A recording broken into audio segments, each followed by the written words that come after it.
예수 부활하셨네 라는 제목으로 하나님 말씀 선포하겠습니다. 우리 크게 다시 한번 우리 외치시죠. 옆에 분들에게 인사하시겠습니다. 예수 부활하셨네. 한 번 더요. 예수 부활하셨네. 네, 드디어 이제 금식이 끝났습니다. 참 힘들어요. 그러니까 이게 그냥 일반적으로 우리가 다이어트를 하는 것보다 금식이 훨씬 힘들어요. 그렇죠? 다이어트 할 때는 그냥 본인이 알아서 하면 되는데, 금식은 딱 그 기간 동안에 못 먹는다, 아무것도 못 먹는다 생각을 하니까, 다이어트 하다가는 뭐 내가 그래도 배고프면 조그마한 거 바나나라도 하나 먹으면 되잖아요. 뭐 그 정도는 뭐. 근데 금식은 실수할까봐 이게 딱 저기 하니까 확실히 굉장히 스트레스를 받고, 금식 때 되면 훨씬 더 먹는 게 많이 생각나고 뭐 이런단 말이죠. 드디어 저도 이 아침에 금식이 딱 끝났습니다. 이 고난주간 되면은 확실히 힘들어요. 마음도 힘들고 몸도 힘들고, 다시 이번에는 또 막 예전에 아팠던 저희가 또 아프고 막 이래가지고 확실히. 근데 이상하게 부활절 아침만 되면 그 모든 게 사라지는 것 같단 말이죠.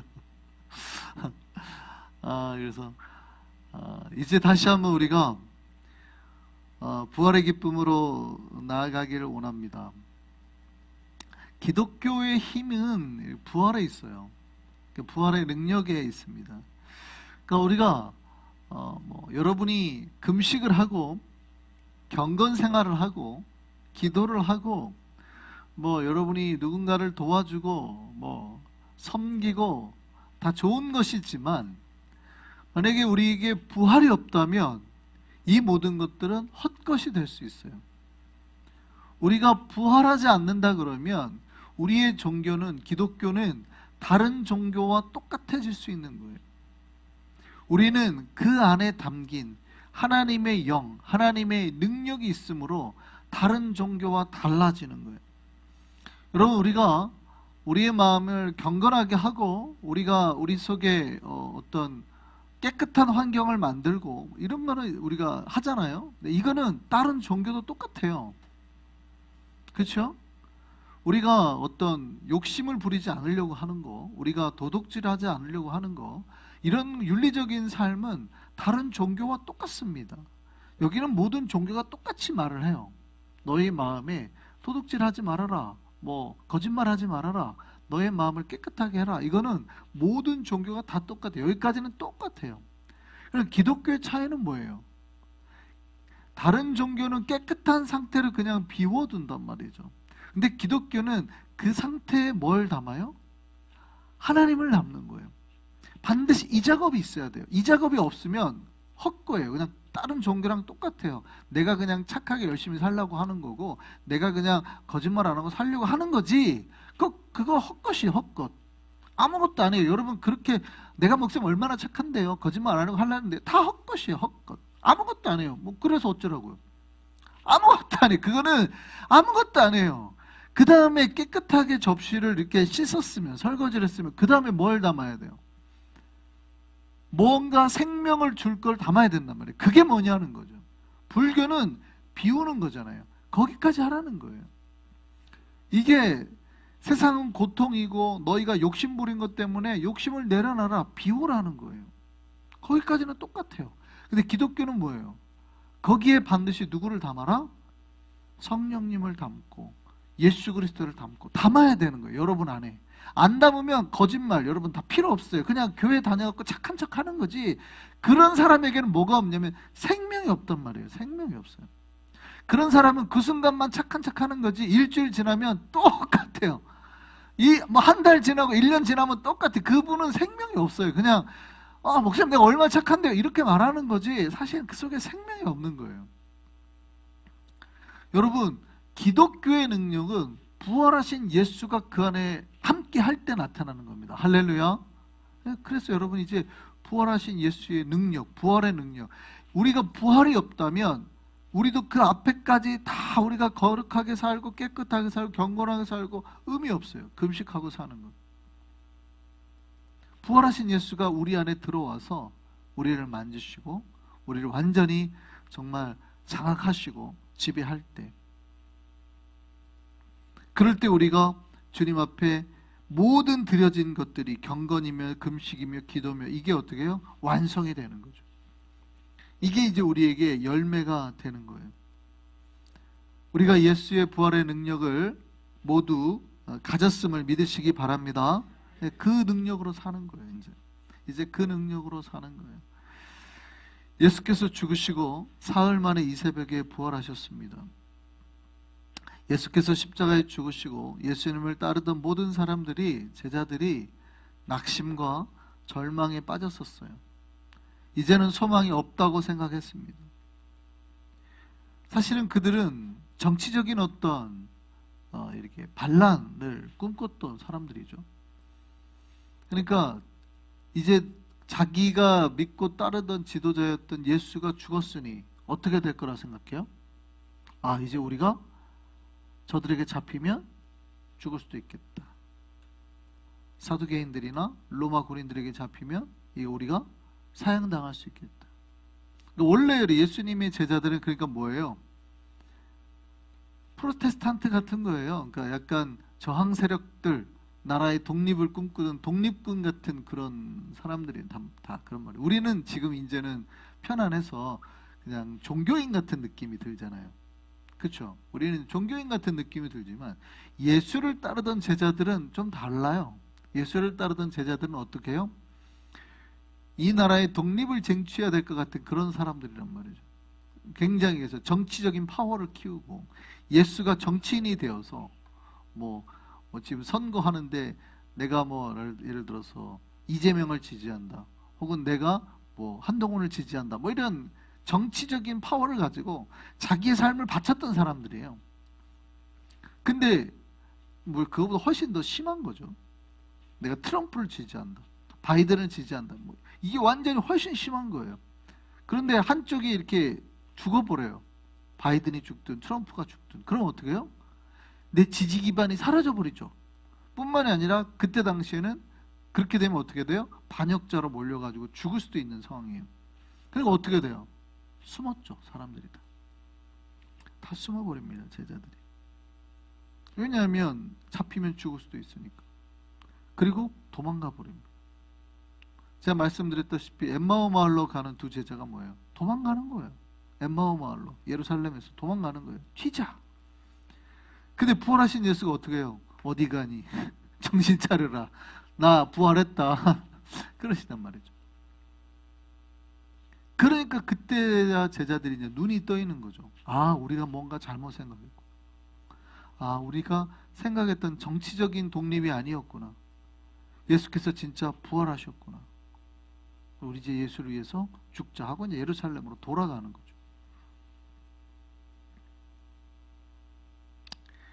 다 예수님의 제자들과 예수를 따르던 사람들이 절망 가운데, 이제 죽음의 공포 가운데 숨어버렸습니다. 이때 죽음의 시간을 깬 사람들이 등장하는 거예요. 오늘 본문에.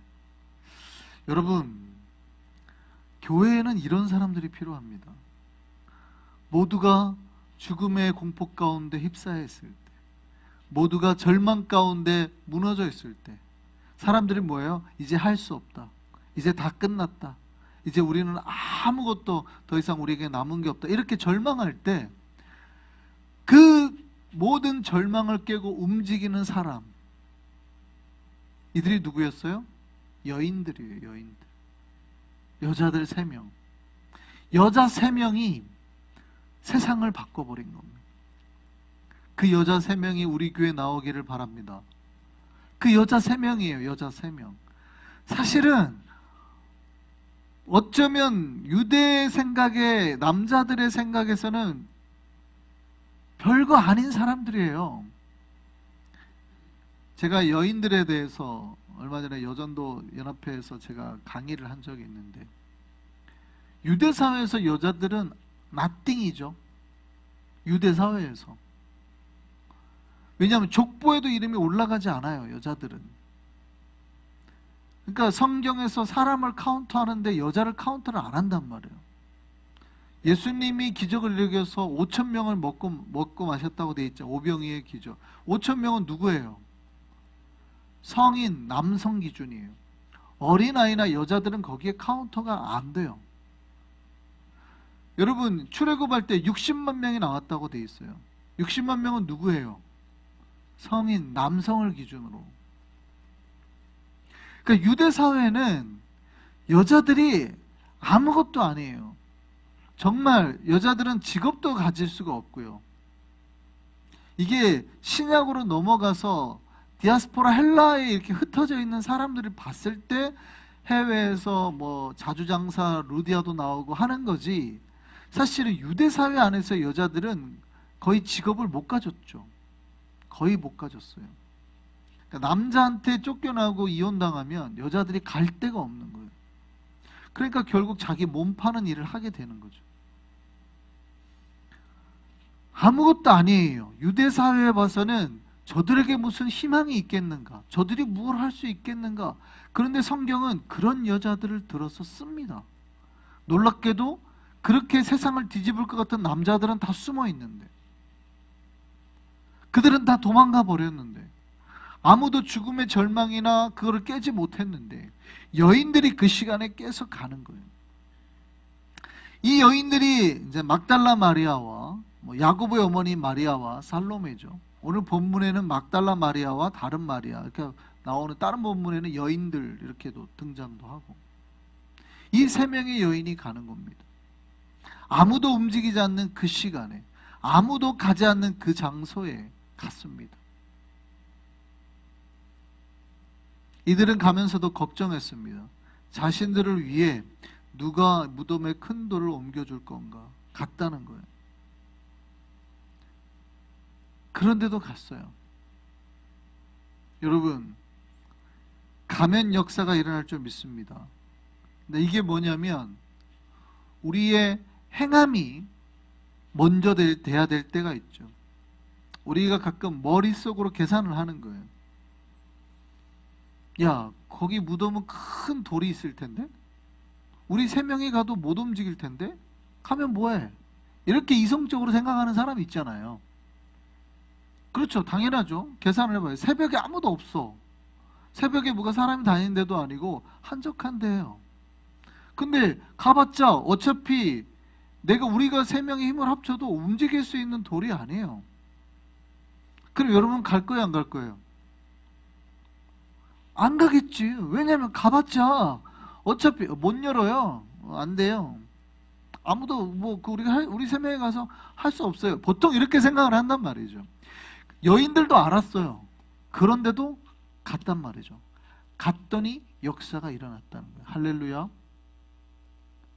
기억하셨으면 좋겠습니다. 하나님의 일은 때로는 우리 머리로 하는 게 아니에요. 순종으로 하는 거예요. 큰일 났네. 가도 우리에게 이 돌문을 열어줄 사람이 없는데.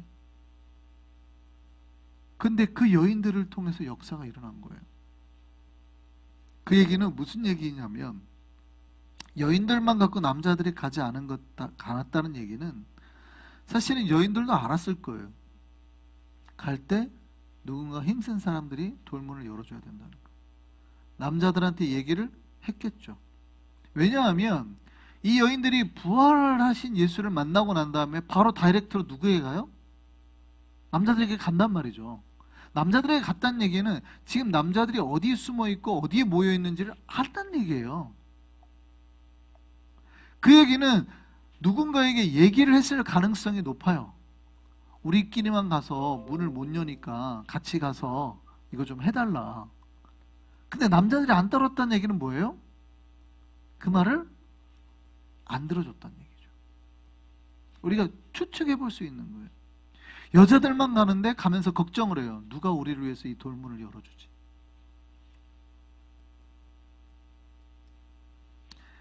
그럼에도 불구하고 이 여인들은 예수님의 무덤에 갔다는 거예요.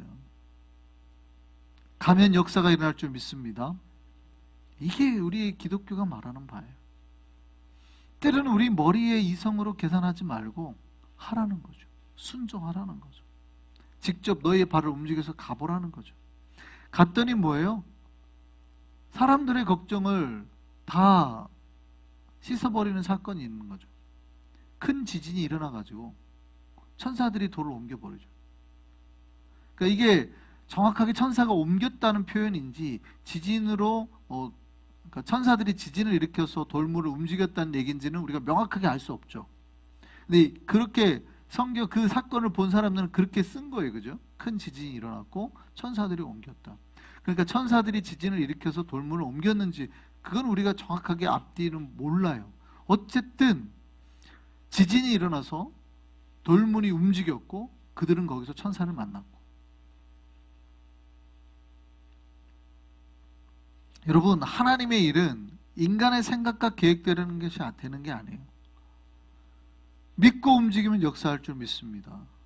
무덤은 절망의 자리입니다. 무덤은 죽음의 자리입니다. 그런데 그 자리에서 여인들에게 무덤은 이제 희망과 새 약속의 자리가 되었어요. 무덤에 있어야 될 예수님의 시신은 보이지 않고 천사들에게서 예수께서 부활하셨다는 약속의 말을 듣게 됩니다. 물론 막달라 마리아는 그 자리에서 예수를 만나게 되죠. 요한복음을 보면 이제 막달라 마리아가 예수를 만난 사건이 등장을 하죠. 오늘 본문은 이 여인들의 감정을 두 가지로 말하고 있습니다. 하나가 두려움이고 하나가 기쁨이다. 예수께서 부활하셨다는 소식을 들었을 때 두 가지 감정이 그 안에 공존하더래요. 하나는 afraid고 하나는 joy이고. 그래서 하나가 두려움이고 하나가 기쁨이라는 거예요. 그들은 놀랍기도 하고 두렵기도 했지만 그의 마음속에 기쁨이 충만했어요. 그의 내면은 이미 기쁨으로 가득했다는 말이죠. 예수님 부활하셨습니다. 예수님 부활하셨다는 이 소식이 우리 모두에게 큰 기쁨이 되기를 바랍니다. 네. 그래서 이제 우리가 더 이상 숨어 있을 필요가 없고 더 이상 도망갈 필요가 없고 이제 주님 앞에서 예수 부활한 그 기쁨을 가지고 우리가 예수의 능력으로 이제 담대하게 나아가서 예수의 부활의 소식을 증거하고 예수님의 부활의 기쁨을 함께 사람들하고 나눠야 된단 말이죠. 그 기쁨이 우리에게 넘치기를 바랍니다. 부활하신 예수님을 만나셨습니까? 만나시기를 바랍니다. 네. 여러분의 빈자리를 비워두시면 안 돼요. 이제 여러분 마음에 그동안의 금식과 기도로 정결하게 됐어요? 네. 비워두시면 안 돼요. 부활하신 예수의 영이 여러분 안에 충만하게 여러분 속에서 역사하기를 바랍니다. 그 신자들에게 소망이 있는 거예요. 만약에 내가 금식했고 거룩하게 살았고 내 마음이 이제 정결하게 됐어 하고 놔두면 어떻게 된다고요? 어떻게 된다고요? 그렇죠. 그 마음속에 귀신이 있는데 쫓아나갔는데 정결하게 됐어요. 자기의 마음이. 그러니까 귀신이 갈데없대 방황을 하다가 어느 날 돌아보니까 옛날에 있던 방으로 돌아가서 봤더니 그 방이 옛날보다 더 깨끗해졌네? 그럼 어떻게 된대요? 자기보다 더 흉악한 7 귀신을 데리고 들어간다는 거죠. 상황이 그 이전보다 더 나빠지더라. 이해되세요? 우리는 분명히 금식하고 뭐가 더 좋아질 거라 생각했는데 상황이 그 이전보다 더 나빠지더라. 뭘 잘못한 거예요? 아니 목사님 금식하고 다 좋았는데 왜 더 나빠졌어요? 왜 나빠진 것 같아요? 중요한 걸 안 했단 말이에요. 중요한 걸 안 했다. 그의 마음속에 뭐를 하라는 거예요? 성령의 역사로 부활하신 예수의 영으로 채워라는 거예요. 그럴 때 우리에게 능력이 나타나게 될 줄 믿습니다. 부활하신 예수를 만난 자에게 소망이 있음을 믿으시기를 바랍니다. 예수께서 죽으실 때 나도 죽었고 예수께서 부활하실 때 우리도 부활할 약속을 받게 됐습니다. 이 큰 기쁨이 있는 부활절 되기를 바랍니다.